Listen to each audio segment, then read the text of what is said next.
The Airbnb apocalypse. 2 million vacation rentals about to flood the market.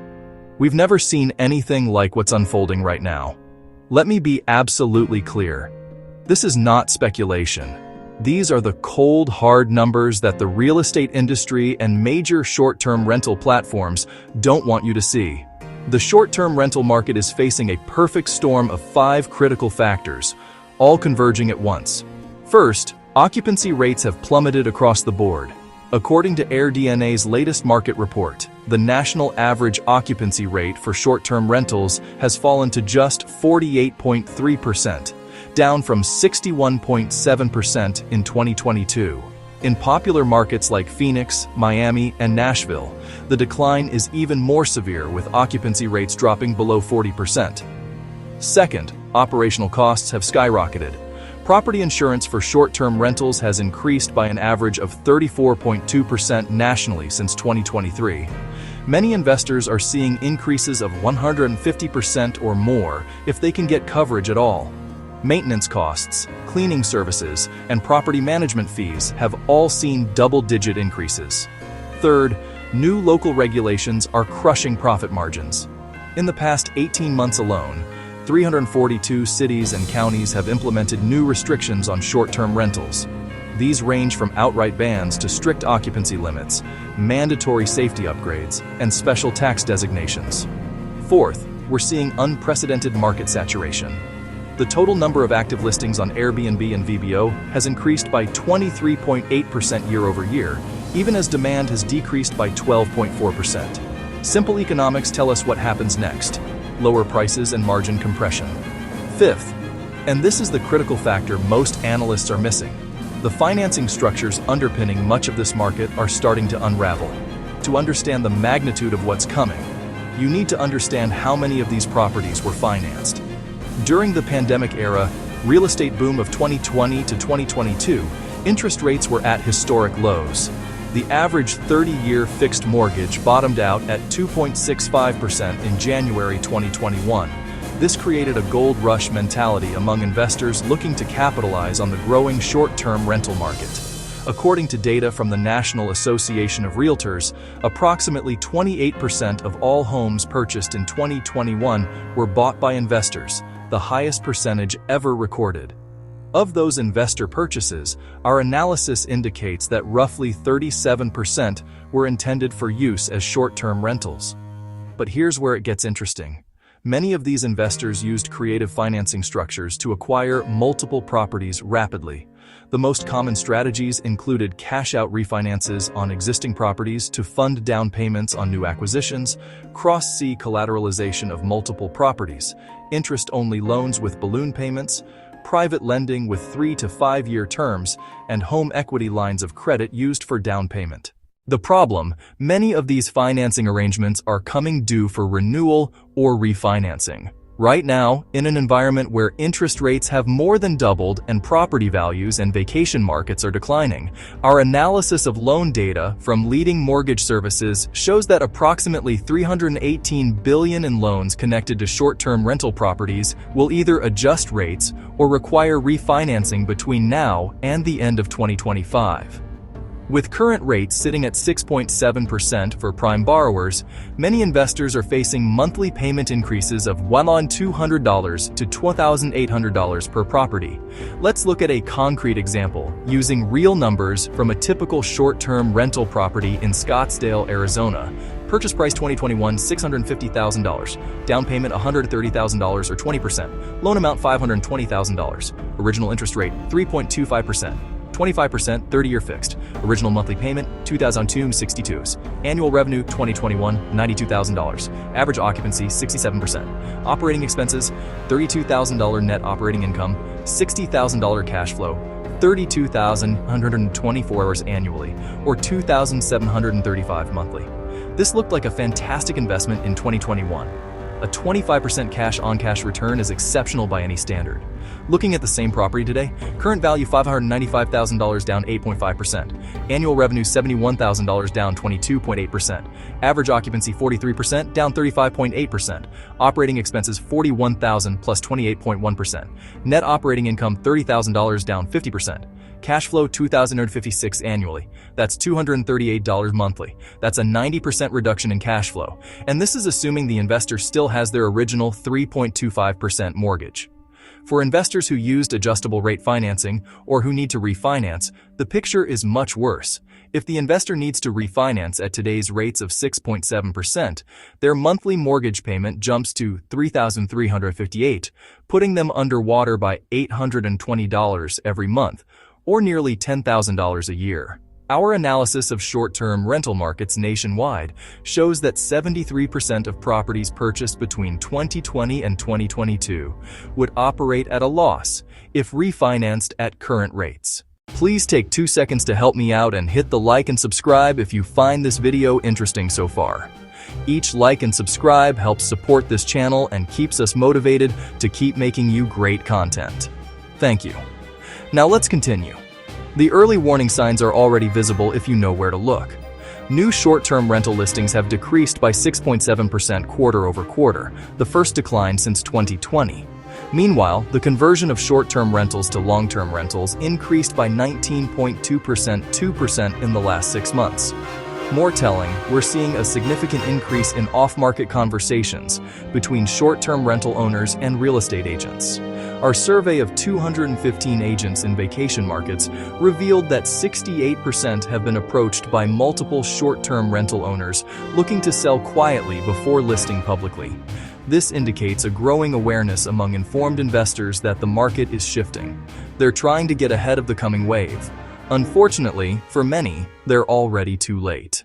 The impact of this coming inventory surge will not be distributed evenly across the country. By analyzing data from AirDNA, local MLS listings, and county property records, we've identified the markets most vulnerable to significant price corrections. The highest exposure, 30% plus potential price declines. Pigeon Forge, Gatlinburg, Tennessee. 43.7% of the housing stock are short-term rentals. Vacancy rates up 112% year-over-year. Myrtle Beach, South Carolina, 38.2% of the housing stock are short-term rentals. Average days on market increased from 41 to 97. Panama City Beach, Florida, 36. 12% of the housing stock are short-term rentals. Booking revenue down 34% year-over-year. Sedona, Arizona, 32.4% of the housing stock are short-term rentals. New regulations limiting permits by 45%. Big Bear, California, 29.8% of the housing stock are short-term rentals. Insurance costs up 176% since 2022. High exposure, 20 to 30% potential price declines. Nashville, Tennessee, 18.7% of the housing stock are short-term rentals. New listings up 62% in last quarter. Austin, Texas, 16.4%, 4% of the housing stock are short-term rentals. Average nightly rate down $78 year-over-year. Scottsdale, Arizona, 15.7% of the housing stock are short-term rentals. Occupancy dropped from 76 to 43%. Palm Springs, California, 15.2% of the housing stock are short-term rentals. 28% of the listings added in last 18 months. Asheville, North Carolina, 14.9% of the housing stock are short-term rentals.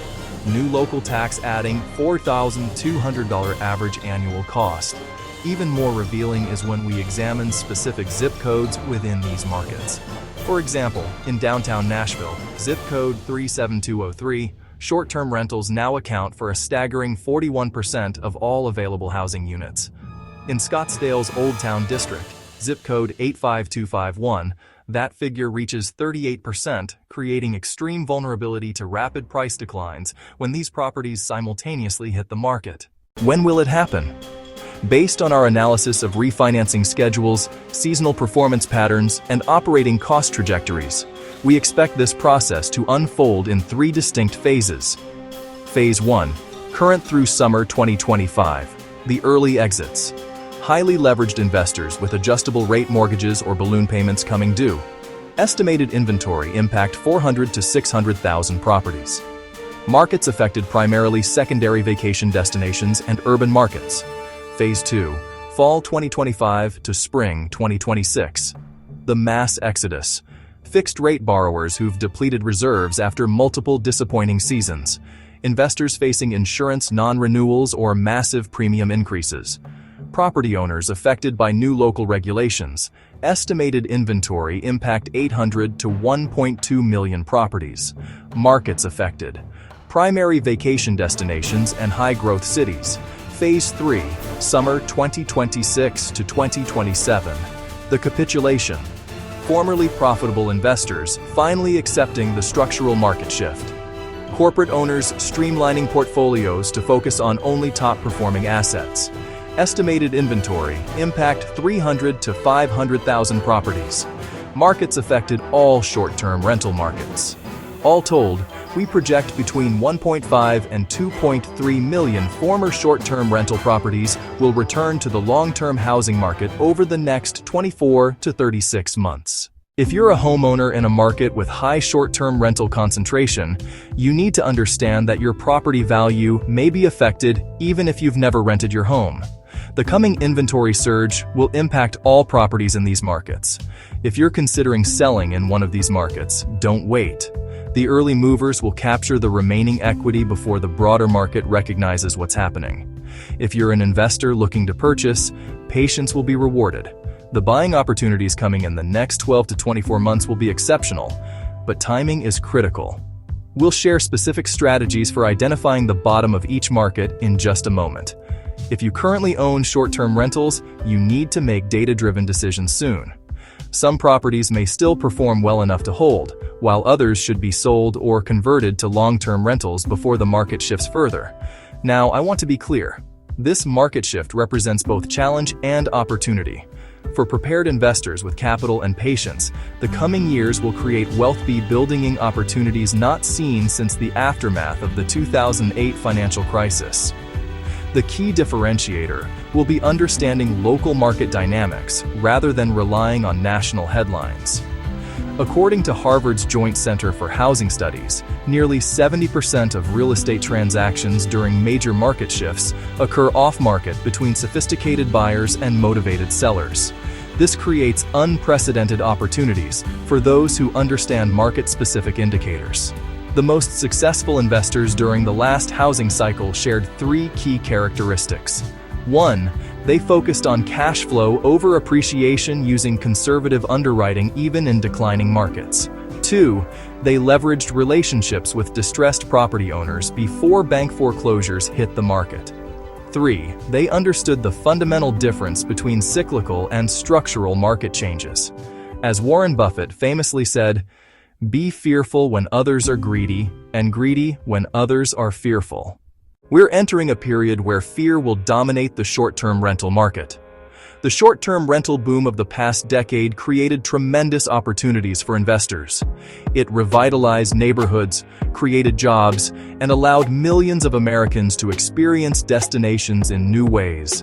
But market cycles are inevitable. The combination of oversupply, rising costs, changing travel patterns, and financial pressure points has created an unsustainable situation for hundreds of thousands of property owners. The coming adjustment will be painful for many, but it will ultimately create a healthier, more sustainable housing market, with improved affordability for primary residents and more rational returns for investors. The question isn't whether this shift will happen, it's already underway. The question is whether you'll be caught unprepared or positioned to navigate it successfully. If you found this analysis valuable, please subscribe to our channel for weekly updates as this situation develops. We'll be tracking the data in real time and providing actionable insights for homeowners and investors. Remember, in every market shift, there are winners and losers. The difference is rarely luck. It's about having better information, making decisions based on data rather than emotion, and taking action at the right time. If you found this video interesting, please subscribe, share, and watch this one as well.